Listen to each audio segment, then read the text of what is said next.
Kansas Territory, 1869. The distant crack of thunder rolled across the drought-hardened prairie as Tessa Taylor stood at her husband's grave. 6 months since typhoid had claimed him, leaving her alone with 20 acres of stubborn land and a small cabin that felt emptier with each passing day. At 22, she had already lived a lifetime of frontier hardship, her honey blonde hair pinned tightly in a neat bun that matched the controlled composure she presented to the world. "I will keep our promise, Robert," she whispered, adjusting the simple blue calico dress that hung loosely on her frame, evidence of meals forgotten during grief. "This land will prosper." But as she walked back to the cabin, the weight of solitude pressed against her chest. The truth she wouldn't admit aloud was that the land didn't matter without someone to share it. She had built walls around her heart, convinced that loving again would only invite more pain. The frontier was merciless to those who dared to hope. "A woman alone can't survive out here," the townspeople whispered when she rode in for supplies. She pretended not to hear, but their words echoed her deepest fears. Every morning she told herself, "You need nothing but your own 2 hands in this land." It had become her mantra, her shield against the crushing loneliness of prairie nights. Her false belief kept her safe, but it also kept her isolated. That evening, as lightning split the darkening sky, Tessa lit her lantern and settled into her usual routine. Then came the sound, hoofbeats, urgent and uneven, approaching her cabin. She reached for the shotgun Robert had taught her to use. The pounding at her door was desperate. When she opened it, rifle raised, she found herself staring at a young man slumped over his horse, blood seeping through his shirt. "Help," he managed before sliding from the saddle. Tessa hesitated only a moment. Leaving him meant certain death, and whatever her beliefs about isolation, she couldn't bear more death on this land.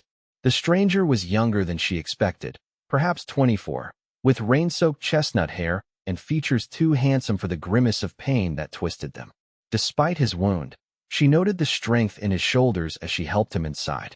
"Name's Kid O'Brien," he mumbled as she cut away his blood-soaked shirt. "Outlaws ambushed me a few miles back." A bullet had torn through the flesh of his left shoulder, missing bone but leaving an angry wound. As the storm raged outside, Tessa worked methodically, cleaning and bandaging as her mother had taught her. "Most women would have left me to the elements," Kit said, his voice steadier now. "I'm not most women," Tessa replied, surprised by her own response. "The prairie takes enough without my help." In that moment, staring at this wounded stranger who had literally fallen into her carefully ordered existence, Tessa felt the first tremor in the foundation of her solitary resolve. By morning, Kit's fever had broken. Tessa found him attempting to stand, his lean frame unsteady but determined. "You've lost too much blood to be moving about," she scolded, guiding him back to the bed. "Can't impose on a lady living alone," he protested. "Wouldn't be proper." Despite herself, Tessa smiled. "Propriety is a luxury out here. Your horse is exhausted, you're wounded, and there's nowhere to go in this mud anyway. You've got a direct way about you, miss." "Mrs. Taylor," she corrected. "Tessa Taylor." Something flickered in his eyes. "I'm sorry for your loss, Mrs. Taylor." "As am I," she said simply, turning away to hide the sudden moisture in her eyes. "You can stay until you're healed enough to ride. I could use help with some repairs anyway." The arrangement was meant to be temporary, practical. Yet as days stretched into a week, Tessa found herself looking forward to their conversations over meals. Kit spoke of his years driving cattle, of horizons that seemed to stretch forever, of campfire tales and cowboy wisdom. "Why were those men after you?" she asked one evening as they sat on her small porch watching the sunset paint the prairie gold. Kit stared into the distance. "I witnessed a murder in Dodge City. The killers don't want me testifying." "So you're running?" His jaw tightened. "I'm staying alive until the trial. Marshall gave me papers to deliver to Fort Riley, said to lay low until then." He glanced at her. "I should move on. Bringing trouble to your doorstep isn't right." "Trouble finds its way here regardless," she replied, thinking of drought and disease, of all the frontier had already taken from her. As Kit's strength returned, he began helping around the farm, mending fences, repairing the leaking roof, chopping wood. Tessa caught herself watching the fluid movement of his shoulders as he worked, the way the sun brought out golden highlights in his hair. One afternoon, helping him change his bandage, Her fingers lingered on his skin longer than necessary. Their eyes met, and the air between them changed, charged with something neither was ready to name. "You're healing well," she said, stepping back too quickly. "Thanks to you," Kit replied, his voice lower than usual. That night, Tessa lay awake, conflicted. Her grief for Robert still felt fresh, yet somehow the cabin no longer echoed with emptiness. Kit's presence had brought something back to life, not just in her home, but in her. The thought terrified her. Kit faced his own struggle. Each time Tessa laughed, a sound becoming less rare, something inside him shifted. She deserved better than a drifter with a target on his back. His life had taught him that attachment was dangerous. People left or died or betrayed you. Better to keep moving, keep free. Yet each day, the thought of leaving grew more difficult. When word came that wolves were threatening a neighbor's cattle, the men organized a hunting party. Despite Tessa's concerns about his wound, Kit insisted on joining them. "I need to earn my keep," he said, checking Robert's old rifle. "You've done that twice over," she argued. Kit touched her cheek briefly. "I'll be back before dark." But darkness fell with no sign of the hunting party. Then midnight passed. Tessa paced the cabin, imagining Kit bleeding out somewhere on the prairie, becoming another soul claimed by the merciless frontier. When hoofbeats finally approached near dawn, she ran outside to find Kit, exhausted but alive, a dead wolf strapped to his horse. Without thinking, she threw her arms around him. "I thought you were," she couldn't finish. Kit held her tightly. "It takes more than a wolf to keep me from coming back to you." The words hung between them, too honest to take back.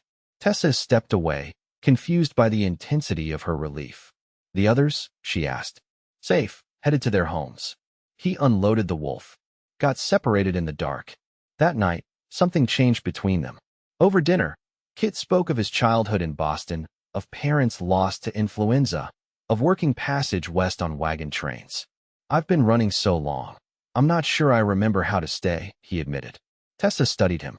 "What are you running from, Kit O'Brien?" "Myself, mostly." His smile didn't reach his eyes. "The kind of man the frontier makes you become." "And what kind is that?" "The kind who learns not to care too deeply because everything you love can be taken." He met her gaze. "But I'm finding that lesson harder to remember lately." The truth in his words resonated with her own fears. She'd built a fortress around her heart for the same reason. As spring brought new growth to the prairie, their carefully maintained distance began to crumble. While planting the vegetable garden, Kit's hand brushed hers as they worked the soil together. Instead of pulling away, Tessa let her fingers intertwine with his. "I never thanked you properly," Kit said softly, "for saving my life." "Perhaps you saved mine too," she whispered. This place was so empty before. When he kissed her, it felt like coming home after a long journey. But as they pulled apart, the shadows of the past stretched between them. "Robert," she began. "Would want you to live," Kit finished. "But I understand if it's too soon." Tessa touched his face. "It's not that. I'm afraid to lose someone again." "I can't promise forever," he said honestly. "No one out here can. But I can promise today and tomorrow and to fight like hell for all the days after that." As they grew closer, the world beyond their small haven intruded. A telegram arrived from Fort Riley, requesting Kit's testimony in 2 weeks' time. The trial meant facing the men who wanted him dead. "I have to go," he told her. "Those men killed an innocent family. If I don't speak up, no one will." Tessa understood duty, but fear gripped her heart. "And after?" Kit took her hands. "After, if you'll have me, I'd like to come back. Not as a wounded stranger, but as a man asking to court you properly." Hope bloomed cautiously within her. But the very next day, their fragile future shattered. Tessa was returning from checking the fence line when she spotted 3 riders approaching the cabin where Kit was repairing a window. Even from a distance, she recognized their predatory posture. Racing back, she arrived just as the men dismounted. "Well, if it ain't our witness," drawled the largest man, hand hovering near his pistol. "Thought you disappeared for good." Kit stood slowly, eyes darting to where his gun lay out of reach. "Gentlemen, you're trespassing on private property." "Won't matter when we're done," said another, revealing a knife. "No witness, no trial." "This doesn't involve the lady," Kit said calmly. "Let her go inside." "Oh, she's involved now," the leader grinned. "No witnesses, remember? Everything happened in a blur." As the first man drew his pistol, Tessa raised her rifle. The shot cracked across the prairie, catching him in the shoulder. Kit dove for his weapon as the other men scattered for cover. Gunfire erupted, bullets splintering the cabin's wooden walls. Kit pushed Tessa behind the water trough, returning fire with precision. "When I give the word, run for the root cellar," he shouted over the chaos. "I'm not leaving you," she insisted, reloading. "Tessa, please." A bullet grazed his arm, cutting off his plate. Blood bloomed through his shirt as he winced. "Enough," shouted the leader. "O'Brien, we've got your woman's horse surrounded. Come out now, or we burn everything." Kit's face went pale. In that moment, Tessa saw his worst fear realized. Caring for someone had created vulnerability, exactly as he'd warned. "I'm sorry," he whispered to her. "This is why I should have kept moving." Before she could stop him, Kit stood. "I'm coming out. Don't harm the lady." "Kit, no." Tessa grabbed his arm. His eyes met hers, filled with resolve and regret. "I love you, Tessa Taylor. I think I have since you opened your door that night." He pressed a quick kiss to her forehead. "Remember that." As Kit stepped out with hands raised, Tessa made a split-second decision. Circling behind the cabin, she positioned herself with a clear shot at the men now focused entirely on Kit. "You'll never make it to that trial," sneered the leader, gun aimed at Kit's chest. "Maybe not," Kit replied. "But killing me won't save you." "No? Seems straightforward to me." "I already sent my written testimony to the judge," Kit bluffed. "Kill me, and they'll hang you sure as sunrise." The man hesitated, and in that moment of uncertainty, Tessa fired. Her bullet struck his hand, sending his pistol flying. The second outlaw whirled toward the sound, but Kit was already moving, tackling him to the ground. The third man raised his weapon at Kit's exposed back, but Tessa's next shot caught him in the leg. He crumpled, screaming. When the dust settled, two outlaws lay wounded, and the third unconscious from Kit's fist. Using rope from the barn, they bound the men securely. "You saved my life," Kit said, staring at Tessa with newfound wonder. "Again, we saved each other," she corrected, hands still trembling from the violence. "And I'm not ready to lose you." 2 days later, the local sheriff arrived to take the outlaws into custody. The attempted murder of Kit and assault on a widow's property ensured they'd face justice regardless of the original case. As they watched the prisoners being led away, Kit turned to Tessa. "I still need to testify." "I know," she said, "and I'm coming with you. It could be dangerous." "Everything worth having out here is dangerous," she countered. "I've spent 6 months hiding from life, Kit. I don't want to hide anymore." The journey to Fort Riley took 3 days. Throughout the trial, Tessa sat in the courtroom, her quiet presence giving Kit strength. When the jury delivered their guilty verdict, justice had been served not just for the murdered family, but for the attack on their own lives as well. Outside the courthouse, Kit took Tessa's hands in his. "Remember when I asked to court you properly?" She smiled. "I believe I never gave you an answer. I'm asking again." His voice grew serious. "I've spent years believing that to survive the frontier, a man had to stay unattached, keep moving. But these past weeks have taught me something different." "What's that?" she asked softly. "That surviving isn't the same as living."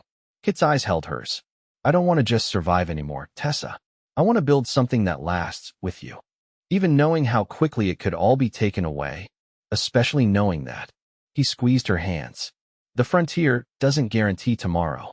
It only makes today more precious." Under the vast Kansas sky, Tessa recognized the truth in his words. Her belief that isolation meant safety had been a shield against pain, but it had also blocked out joy. "Yes," she said simply. "I'd like that very much." They returned to the farm as spring bloomed across the prairie. Kit set about expanding the cabin, adding a second bedroom for the future, he said with a meaningful glance that made Tessa blush. Together they planted crops, repaired fences, and slowly transformed grief-shadowed acres into a thriving homestead. In October, as golden light bathed the land they'd nurtured together, they married under an arch of autumn wildflowers. Neighbors from miles around gathered to witness not just a union, but a rebirth.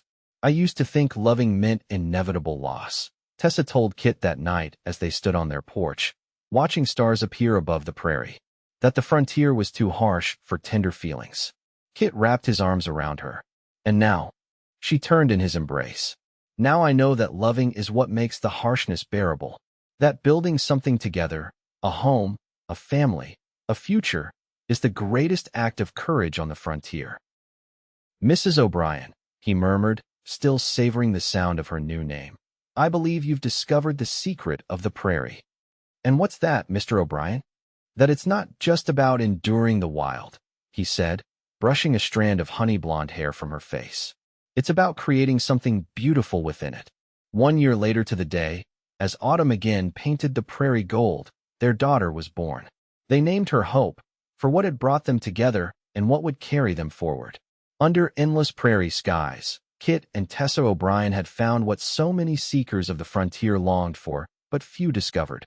Not just a place to survive, but a place to truly live, with open hearts brave enough to love despite the risks, strong enough to build a future amid uncertainty, and wise enough to recognize that in finding each other, they had finally found home.